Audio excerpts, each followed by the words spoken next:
तर नमस्कार शेतकरी मित्रांनो, ॲग्री इंडिया या यूट्यूब चॅनलवर पुन्हा एकदा आपलं सहर्ष स्वागत आहे. आज दिनांक 3 फेब्रुवारी. आज तुरीचे दर नेमके काय राहिले हे आपण आजच्या व्हिडिओमध्ये जाणून घेऊया. तर सर्वप्रथम काटोल येथे 595 क्विंटल आवक झाली. किमान दर 7,000, कमाल दर 7,999 व सर्वसाधारण दर 7,650 हा राहिला. त्यानंतर मूर्तिजापूर येथे 1,100 क्विंटल आवक झाली.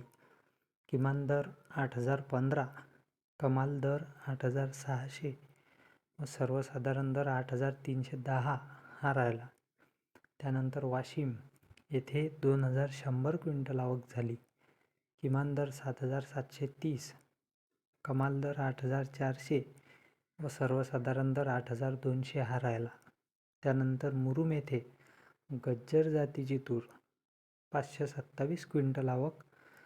किमान दर 7,700, कमाल दर 8,729 व सर्वसाधारण दर हा सुद्धा 8,729 राहिला.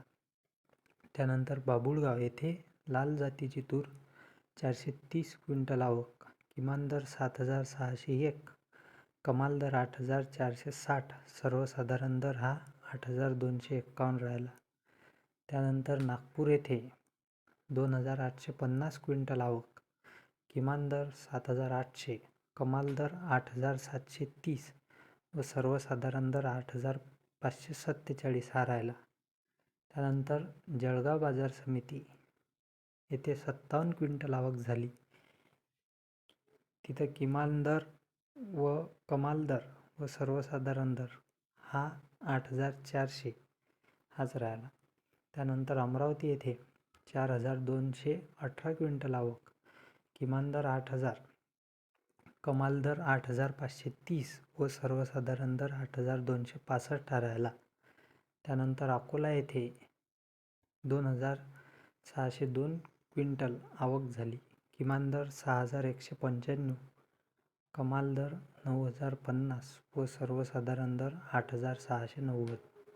त्यानंतर हिंगोली येथे गज्जर जातीची तूर 700 क्विंटल आवक झाली. किमान दर 8,200, कमाल दर 8,800 व सर्वसाधारण दर 8,500 हा राहिला. तर आपण या आधीच्या व्हिडिओमध्ये हे सांगितलंच आहे की तुरीचा दर हा धीरे धीरे आता एका प्रकारे उतरत्या दिशेने येणार आहे. तरी योग्य तो विक्रीचा निर्णय आपण घ्यावा व अशाच रोजच्या बाजारभाव माहितीकरता आपल्या चॅनलला सबस्क्राईब करावे. त्यामुळे धन्यवाद.